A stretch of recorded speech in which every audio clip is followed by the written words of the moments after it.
ಖಾಸಗಿ ವಾಹಿನಿಯಲ್ಲಿ ಪ್ರಸಾರವಾಗುತ್ತಿರುವ ರಿಯಾಲಿಟಿ ಶೋ ಬಿಗ್ ಬಾಸ್ ವಿರುದ್ಧ ತೆರಿಗೆ ವಂಚನೆ ಮತ್ತು ಅನುಮತಿ ಪಡೆಯದೆ ಸೆಟ್ ಹಾಕಿರುವ ಆರೋಪ ಕೇಳಿಬಂದಿದೆ. ಈ ಬಗ್ಗೆ ಪ್ರೆಸ್ ಕ್ಲಬ್ ಕೌನ್ಸಿಲ್ ರಾಜ್ಯಾಧ್ಯಕ್ಷ ರಾಘವೇಂದ್ರ ಆಚಾರ್ ಅವರು ದೂರು ಕೂಡ ದಾಖಲಿಸಿದ್ದು, ಅಧಿಕಾರಿಗಳು ಕ್ರಮಕ್ಕೆ ಮುಂದಾಗಿದ್ದಾರೆ. ಪರಿಣಾಮ ಬಿಗ್ ಬಾಸ್ ಶೋ ಅರ್ಧಕ್ಕೆ ಸ್ಥಗಿತಗೊಳ್ಳುವ ಸಾಧ್ಯತೆ ಇದೆ ಎಂದು ಹೇಳಲಾಗುತ್ತಿದೆ.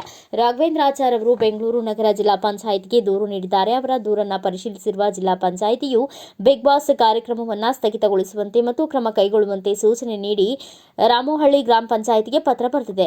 ಆದೇಶ ಪತ್ರದ ಪ್ರತಿ ದೊರೆತಿದ್ದು, ಬಿಗ್ ಬಾಸ್ ಶೋಗಾಗಿ ಬೆಂಗಳೂರಿನ ಕೆಂಗೇರಿ ಬಳಿಯ ಮಾಳಿಗೊಂಡನಹಳ್ಳಿ ಗ್ರಾಮದ ಸರ್ವೆ ನಂಬರ್ 128ರ 7.18 ಎಕರೆ ಭೂಮಿಯಲ್ಲಿ ಬಿಗ್ ಬಾಸ್ ಮನೆಯ ಸೆಟ್ ಹಾಕಲಾಗಿದೆ. ಸೆಟ್ ಹಾಕಲಾಗಿರುವ ಭೂಮಿಯು ಕೃಷಿ ಭೂಮಿಯಾಗಿದ್ದು, ಅದರನ್ನು ವಾಣಿಜ್ಯ ಉದ್ದೇಶಕ್ಕಾಗಿ ಕಾನೂನಾತ್ಮಕವಾಗಿ ಪರಿವರ್ತನೆ ಮಾಡಲಾಗಿಲ್ಲ. ಸೆಟ್ ಹಾಕಲು ಗ್ರಾಮ ಪಂಚಾಯಿತಿಯಿಂದ ಅನುಮತಿ ಕೂಡ ಪಡೆದಿಲ್ಲ, ಅಲ್ಲದೆ ತೆರಿಗೆಯನ್ನ ಪಾವತಿಸಿಲ್ಲ ಎಂದು ಆರೋಪಿಸಲಾಗಿದೆ.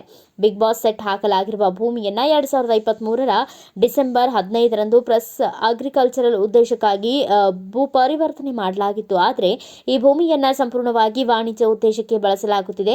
ಕೃಷಿ ಭೂಮಿಯನ್ನ ವಾಣಿಜ್ಯ ಉದ್ದೇಶಕ್ಕೆ ಬಳಸಲು ಸೆಕ್ಷನ್ 97ರ ಅಡಿಯಲ್ಲಿ ಆದೇಶ ಪಡೆಯಬೇಕು. ಜೊತೆಗೆ ಪರಿಸರ ಮಾಲಿನ್ಯ ನಿಯಂತ್ರಣ ಮಂಡಳಿ, ಕಾರ್ಮಿಕ ಇಲಾಖೆ ಹಾಗೂ ಸ್ಥಳೀಯ ಗ್ರಾಮ ಪಂಚಾಯಿತಿಯಿಂದ ಅನುಮತಿ ಪಡೆಯಬೇಕು. ಆದರೆ ಇದ್ಯಾವುದನ್ನ ಬಿಗ್ ಬಾಸ್ ಕಾರ್ಯಕ್ರಮದ ಆಯೋಜಕರು ಅನುಸರಿಸಿಲ್ಲ, ಯಾವುದೇ ಅನುಮತಿ ಪಡೆದಿಲ್ಲ ಎಂದು ದೂರುದಾರರಾದ ರಾಘವೇಂದ್ರ ಆಚಾರ್ ಆರೋಪಿಸಿದ್ದಾರೆ.